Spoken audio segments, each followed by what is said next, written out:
بسم اللہ الرحمن الرحیم۔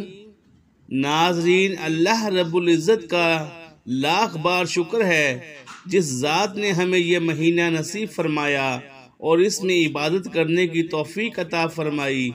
وقت بڑی تیزی کے ساتھ گزر رہا ہے، وقت کم رہ گیا ہے۔ یہ وہ مہینہ ہے جس مہینے کے اندر میرا رب دنیا کی ہر چیز، جس چیز کی طلب ہے وہ مانگو میرا رب دے گا۔ آج کا وظیفہ غیبی طریقے سے دولت اور پیسوں کو لانے والا یہ تیز ترین وظیفہ ہے۔ مطلب یہاں وظیفہ پڑھا وہاں پر کام ہو گیا۔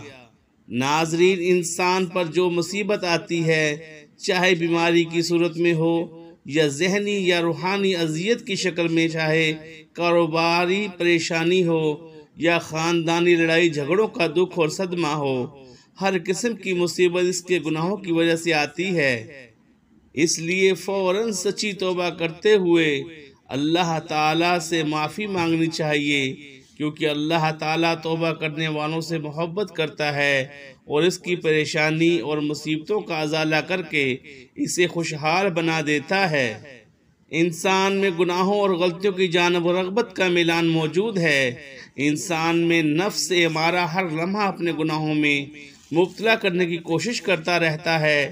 جس میں سلیم الفطر انسان کسی گناہ یا غلط کام کا ارتکاب کرتا ہے تو وہ یہ جان رہا ہوتا ہے کہ وہ غلط کام یا ظلم و زیادتی اور فسق و فجور کر رہا ہے۔ رسول اللہ صلی اللہ علیہ وآلہ وسلم کے طریقے کی مخالفت کر رہا ہے اور اللہ کے فرامین سے بغاوت کر کے اس کے قہر و غضب کو دعوت دے رہا ہے۔ یوں وہ اپنی دنیا و آخرت دونوں کو تباہ و برباد کرتا ہے۔ لیکن اس کے ساتھ شیطان کے وار، خواہشات کا غلبہ، گناہوں کی عارضی لذت، دنیا کی چکو چوند، چھوٹی اور کھوکھلی عزت کا نشہ اس کو گناہ کے ارتکاب کی طرف لے جاتا ہے۔ گناہ کے ارتکاب کے وقت جب کبھی اس کا ضمیر گناہوں کو چھوڑنے کا کہتا ہے تو وہ یہ کہہ کر ضمیر کو خاموش کرا دیتا ہے کہ ابھی بڑی عمر پڑی ہے، میں ان قریب توبہ کر لوں گا، اور اسی طرح امیدوں اور خیالات سے دل کو بہلاوا دیے رکھتا ہے اور گناہوں کی گہری دلدل میں دھنستا چلا جاتا ہے۔ در حقیقت گناہ انسان کے حق میں نہایت خطرناک ہیں۔ اس سے دنیا اور آخرت دونوں برباد ہو جاتے ہیں اور گناہ کا اثر جسم میں زہر کی طرح سرایت کر جاتا ہے۔ حضرت آدم علیہ السلام کو جنت سے نکلنے اور ابلیس کے ملعون ہونے کی وجہ بھی یہی گناہوں کی نحوست تھی۔ قوم نوح اور عاد سمود کو بھی گناہوں کی وجہ سے عذاب سے دوچار کیا گیا۔ گناہوں کے بے شمار برے اثرات اور نقصانات ہیں، جس میں چند درجہ ذیل ہیں۔ علم، نور الہی اور گناہوں کے ارتکاب کی وجہ سے انسان علم سے محروم ہو جاتا ہے۔ امام شافعی فرماتے ہیں، میں نے اپنے استاد سے کمزور حافظہ کی شکایت کی تو آپ نے مجھے گناہ چھوڑنے کی نصیحت فرمائی اور آپ نے یہ بتایا کہ علم ایک نور ہے اور اللہ کا نور گناہ گار کو نہیں دیا جاتا۔ گناہوں کا ایک اثر یہ بھی ہوتا ہے کہ انسان کی روزی اور رزق میں تنگی آ جاتی ہے۔ حصول رزق اور فراخی معاش کے لیے ترک گناہ سے بہتر کوئی چیز نہیں۔ اللہ تعالیٰ فرماتے ہیں، جو شخص اللہ سے ڈرتا ہے اور گناہوں سے باز آ جاتا ہے، اللہ اس کے لیے مشکلات سے بھی نکلنے کا کوئی راستہ پیدا کر دے گا اور اسے ایسے راستے سے رزق دے گا جہاں سے اس کا گمان بھی نہ جاتا ہو۔ گناہ گاروں اور اللہ کے درمیان دوری ہو جاتی ہے اور دل کا سکون نہیں ملتا، اللہ کی عظمت کم ہو جاتی ہے، تبھی تو انسان گناہ کرتا ہے۔ اللہ کی اہمیت نہ رہے تو دل پر پردہ پڑ جاتا ہے اور مہر لگ جاتی ہے۔ جب انسان اللہ کو بھول جاتا ہے تو اللہ انہیں بھول جاتا ہے، انہیں برباد کر دیتا ہے، ذلت اور رسوائی ان کا مقدر ہو جاتی ہے۔ اللہ بڑا بے نیاز ہے، جبکہ بندہ ہر لمحہ اس کا محتاج ہے۔ پھر وہ اللہ کے ذکر سے کیسے غافل رہ سکتا ہے؟ اور اگر غافل رہتا ہے تو اپنی جان پر خود ظلم کرتا ہے، کیونکہ اللہ تو اپنے بندے پر کبھی ظلم نہیں کرتا، بلکہ لوگ اپنی جانوں پر خود ظلم کرتے ہیں۔ اس کا حال ایسا ہوتا ہے جیسے اس کے پاس تلوار تو موجود ہو مگر نیام میں زنگ آلود ہو۔ گناہوں سے دل زنگ آلود اور مفروج ہو جاتا ہے۔ نفس ہمارا برائی کا حکم دیتا ہے، وہ خواہشات اور گناہوں سے قوی دلیر اور درندہ صفت بن جاتا ہے، جبکہ نفس مطمئنہ مر جاتا ہے۔ ایسا شخص دنیا اور برزخ میں مر چکا، اور آخرت میں بھی اس کے لیے کوئی چیز نہیں۔ اگر وہ اللہ کو یاد کرتا ہے تو دل ساتھ نہیں دیتا، زبان ذکر کرتی ہے تو دل غافل ہو جاتا ہے۔ یوں سمجھے کہ ایک بادشاہ کے پاس لشکر تو ہے، لیکن جب وہ اس لشکر سے دشمنی سے مدافعت کرنا چاہتا ہے تو شکست کھا جاتا ہے۔ ہر آدمی جانتا ہے کہ ہر اچھے یا برے عمل کا رد عمل ضرور ہوتا ہے۔ دنیا میں پیش آنے والے حالات پر سب سے زیادہ اثر انداز ہونے والی چیز انسان کے اچھے یا برے اعمال ہیں، جن کا براہ راست تعلق اللہ تعالیٰ کی خوشنودی اور ناراضگی سے ہے۔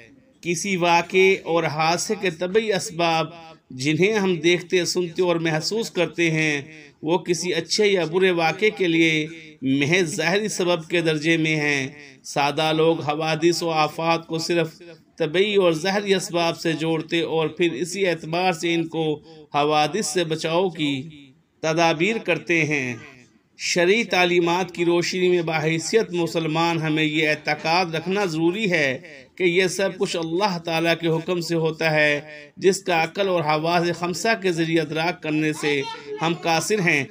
وحی الہی اور انبیاء علیہ السلام کے ذریعے اللہ تعالیٰ نے جزا و سزا کا جو نظام سمجھایا ہے، وہ ہمیں اس غیبی نظام کے بارے میں آگاہ کرتا ہے۔ وہ یہ کہ کسی بھی واقعے اور حادثے کا اصل اور حقیقی سبب اللہ تعالیٰ کی رضامندی اور ناراضگی سے ہے۔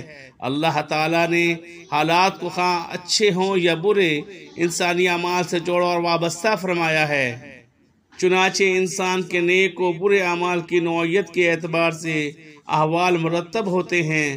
صحت و مرض، نفع و نقصان، کامیابی و ناکامی، خوشی و غمی، بارش و خشک سالی، مہنگائی، امراض، زلزلہ، طوفان، سیلاب وغیرہ، یہ سب ہمارے نیک و بد اعمال کا ہی نتیجہ ہوتے ہیں۔ بالفاظ دیگر، ان سب احوال کے ظاہری اسباب کچھ بھی ہوں، مگر حقیقی اسباب ہمارے نیک و بد اعمال ہوتے ہیں۔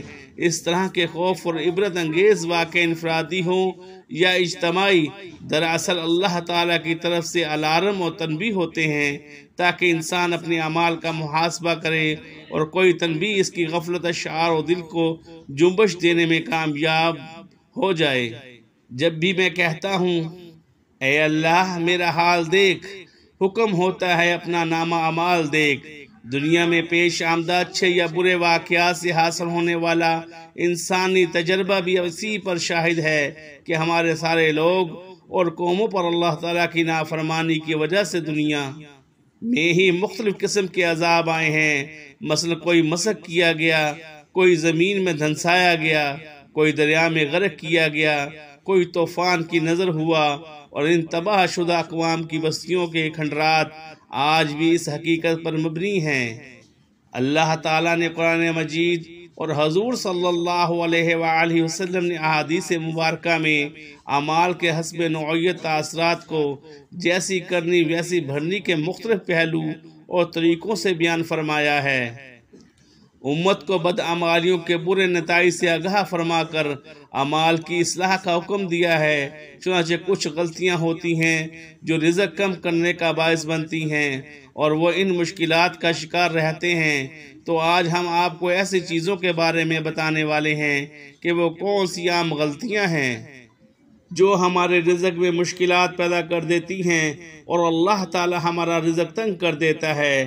آپ کو حدیث مبارکہ کی روشنی میں بتائیں گے کہ کس وجہ سے اللہ تعالیٰ انسان کا رزق کم کر دیتا ہے۔ اس کے بعد کچھ کام ضرور کرنے ہوں گے جو آپ کے لیے آسانی پیدا کریں گے۔ جتنے چاہیں کر سکتے ہیں، اللہ تعالیٰ کا نام لو، اللہ تعالیٰ سے مانگتے رہیں تو بے شمار نعمتیں اللہ پاک آپ کو عطا فرما دیتا ہے۔ سب سے پہلا عمل جو ہے وہ یہ ہے کہ جوتے پہن کر یا کھڑے ہو کر یا ننگے سر کھانا کھانا رزق میں کمی کا باعث بنتا ہے۔ بہت سے لوگ جوتے پہن کر کھانا کھا رہے ہوتے ہیں یا جلدی جلدی میں کھڑے ہو کر کھانا کھا رہے ہوتے ہیں۔ ہم بہت سی ایسی خواتین کو بھی دیکھتے ہیں جو ننگے سر کھانا کھا رہی ہوتی ہیں۔ مثلا ہمارے گھروں کی عورتیں ننگے سر کھانا کھا بھی رہی ہوتی ہیں اور کھانا دے بھی رہی ہوتی ہیں، جس کی وجہ سے ہمارے گھروں کا رزق تنگ کر دیا جاتا ہے۔ دوسری وجہ یہ ہے کہ بیت الخلاء میں ننگے سر جانا بھی ہمارے رزق میں کمی کا باعث بنتا ہے۔ عام طور پر دیکھا جاتا ہے کہ جب خواتین بیت الخلاء جاتی ہیں تو ان کا سر ننگا ہوتا ہے۔ یہی ننگا سر ان کے رزق میں تنگی کا باعث بنتا ہے۔ اس بات سے خواتین کو گریز کرنا چاہیے، کیونکہ اس سے رزق میں تنگی پیدا ہو جاتی ہے۔ ایک زمانہ تھا جب مہمانوں کو رحمت سمجھا جاتا تھا، مگر آج کل کے دور میں مہمانوں کو زحمت سمجھا جاتا ہے۔ یہ عادت، یہ سوچ، یہ خصلت بھی گھروں میں، معاشرے میں رزق کی تنگی کا باعث بن رہی ہے، بلکہ بن چکی ہے۔ تو ہمیں چاہیے کہ مہمان کو رحمت سمجھیں، کیونکہ مہمان اللہ پاک کی طرف سے رحمت لے کر آتا ہے۔ بعض چیزیں چونکہ شریعت میں ہیں تو اس میں ایسے مراحل آتے ہیں کہ ہر شخص کا متحمل نہیں ہوتا، تو ہر ایک کے سامنے بیان کرنا مشکل ہو جاتا ہے۔ تو ناظرین، یہ کچھ اہم باتیں تھیں جن کو بتانا میں ضروری سمجھتا تھا۔ وقت کی نزاکت کو مد نظر رکھتے ہوئے آئیے آج کے اس عمل کی طرف چلتے ہیں، لیکن اس سے پہلے اگر آپ اس چینل پر نئے ہیں اور آپ نے ابھی تک اس چینل کو سبسکرائب نہیں کیا تو خدا را اس چینل کو ابھی سبسکرائب کر لیں، کیونکہ ایسے بہت سے وظائف، بہت سے اعمال آپ کے حوالے ڈیلی بیسس پر کرتا رہوں گا۔ آج کا وظیفہ کیا ہے یہ سمجھ لیں۔ جمعہ کی نماز کے بعد باوضو مصلی پر بیٹھ کر سب سے پہلے آپ نے نبی کریم صلی اللہ علیہ وآلہ وسلم کی ذات مبارکہ پر درود پاک پڑھنا ہے۔ درود پاک آپ کوئی سا بھی پڑھ سکتے ہیں۔ آپ صلی اللہ علیہ وآلہ وسلم پڑھ لیں یا صلی اللہ علیہ محمد پڑھ لیں، بہتر ہے کہ آپ نماز والا درود ابراہیمی پڑھ لیں۔ درود ابراہیمی ایک مرتبہ میرے ساتھ بھی پڑھیے گا تاکہ ثواب ہو۔ اللہم صلی علی محمد وعلی آل محمد کما صلیت علی ابراہیم وعلی آل ابراہیم انکا حمید مجید۔ اللہم بارک علی محمد وعلی آل محمد کما بارکت علی ابراہیم وعلی آل ابراہیم انکا حمید مجید۔ درود پاک جب آپ لوگ پڑھ لیں تو اس کے فوراً بعد آپ نے اپنے مقصد کی نیت کرنی ہے۔ آپ کے اوپر لاکھوں کا قرضہ ہے، آپ قرض سے نجات چاہتے ہیں، اس کی نیت کر لیں۔ آپ کے پاس اپنا ذاتی گھر نہیں ہے، آپ اپنا ذاتی مکان چاہتے ہیں، آپ اس کی نیت کر سکتے ہیں۔ من پسند شادی، من پسند نوکری کے لیے پڑھ لو۔ اولاد نافرمان ہے، نافرمان شوہر ہے، اس کے لیے پڑھ لو۔ الغرض آپ کا کوئی بھی مقصد ہے، کوئی بھی رکا ہوا کام ہے، اپنے مقصد کی نیت کرتے ساتھ ہی فوری طور پر آپ نے ایک بار اعوذ باللہ من الشیطان الرجیم بسم اللہ الرحمن الرحیم پڑھ کر وظیفے کا آغاز کرنا ہے۔ اور آج کا جو عمل ہے یہ بہت ہی آسان سا وظیفہ ہے، اتنا آسان ہے کوئی چھوٹا بچہ بھی بڑے آرام سے، سکون سے، آسانی سے اس وظیفے کو پڑھ لے گا۔ سب سے پہلے نمبر پر جو وظیفہ آپ نے پڑھنا ہے وہ وظیفہ یا مسبب الاسباب کا وظیفہ ہے۔ آپ نے اس وظیفے کو کیسے پڑھنا ہے اور کتنی بار پڑھنا ہے توجہ کیجئے گا۔ یا مسبب الاسباب ایک بار ہو گیا، یا مسبب الاسباب 2 بار ہو گیا، یا مسبب الاسباب 3 بار ہو گیا۔ اس طرح سے آپ یا مسبب الاسباب آپ ہاتھ کی انگلیوں پر پڑھ لیں یا تسبیح کے دانوں پر پڑھ لیں۔ آپ نے صرف 21 مرتبہ پڑھنا ہے۔ اس کے بعد فوراً سے دوسرے نمبر پر آپ کو جو وظیفہ پڑھنا ہے، اس وظیفے کو آپ نے اپنی زندگی میں بہت بار پڑھا ہوگا۔ یہ وظیفہ آپ کو میں پڑھ کر بھی سناتا ہوں۔ یہ جو دوسرے نمبر پر وظیفہ ہے یہ اس طرح پڑھیں گے کہ سب سے پہلے آپ لوگ 1 مرتبہ پڑھیے گا یا اللہ یا رحمان، تو یہ 1 بار ہو گیا۔ پھر دوسری بار پڑھیے گا یا اللہ یا رحمان، یہ 2 بار ہو گیا۔ یا اللہ یا رحمان، یہ 3 بار ہو گیا۔ اس طرح سے یا اللہ یا رحمان ہاتھ کی انگلیوں پر پڑھ لیں، تسبیح کے دانوں پر پڑھ لیں۔ آپ نے یہ وظیفہ 21 مرتبہ پڑھنا ہے۔ دوسرا وظیفہ بھی آپ لوگ جب 21 مرتبہ یا اللہ یا رحمان کا پڑھ لیں، اس کے بعد یا حی یا قیوم کا وظیفہ تیسرے نمبر پر آپ کو پڑھنا ہے۔ اس کے بعد کرنا کیا ہے، آخر تک ویڈیو دیکھیے گا، جلدی سے چلے مت جائیے گا، کیا پتہ کوئی اہم بات آپ سے چھوٹ جائے اور آپ جب وظیفہ پڑھنے لگیں تو پھر آپ کو فائدہ نہ ہو۔ اس لیے ویڈیو کو آخر تک دیکھیے گا، ہر بات سمجھ جائیے گا، ہر چیز اپنے ذہن میں بٹھا کر جائیے گا۔ آپ نے یہ وظیفہ کیسے پڑھنا ہے اور کتنی بار پڑھنا ہے توجہ کیجیے گا۔